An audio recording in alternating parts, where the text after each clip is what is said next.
एक ऐसा जहाज जिसे इंसान ने कभी न डूबने वाला जहाज कहते थे, लेकिन वही जहाज अपने पहले ही सफर में समुद्र की गहराइयों में हमेशा के लिए समा गया। ये कहानी है आरएमएस टाइटैनिक की। साल था 1909। उत्तरी आयरलैंड के बेलफास्ट शहर में एयरलैंड वर्ल्ड नामक शिपयार्ड में इतिहास का सबसे बड़ा जहाज बनना शुरू हुआ।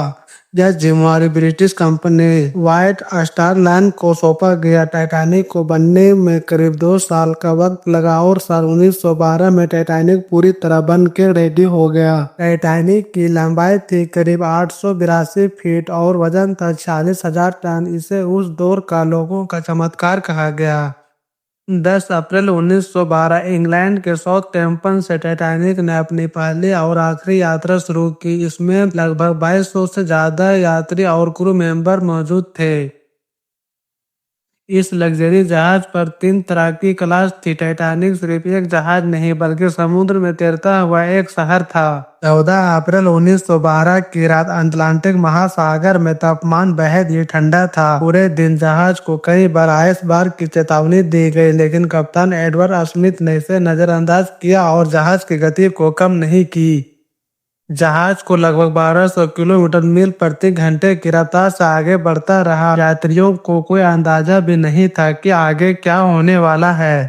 रात 11 बजे अंधेरे में अचानक सामने एक विशाल आइसबर्ग दिखाई देता है। कप्तान ने दिशा बदलने की कोशिश की, लेकिन तब तक बहुत देर हो चुकी थी। टाइटैनिक आइसबर्ग से टकरा जाती है और टाइटैनिक के दाएं हिस्से में छेद हो जाता है। कुछ ही मिनटों में 5 वाटर टाइट कंपाउंड में पानी भरने लगा।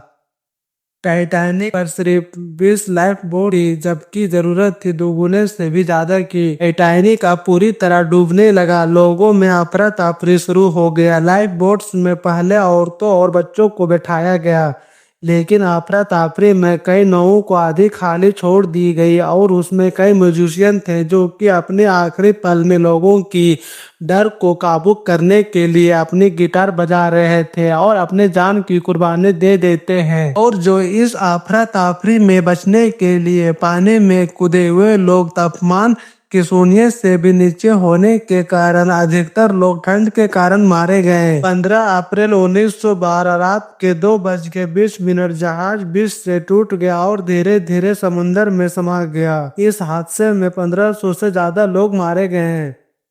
टाइटैनिक सिर्फ एक जहाज नहीं था, यह इंसानों का सीमाओं और सपनों का प्रतीक था। लेकिन यह सपना उस रात को एक बर्फीले समुद्र में समा गया।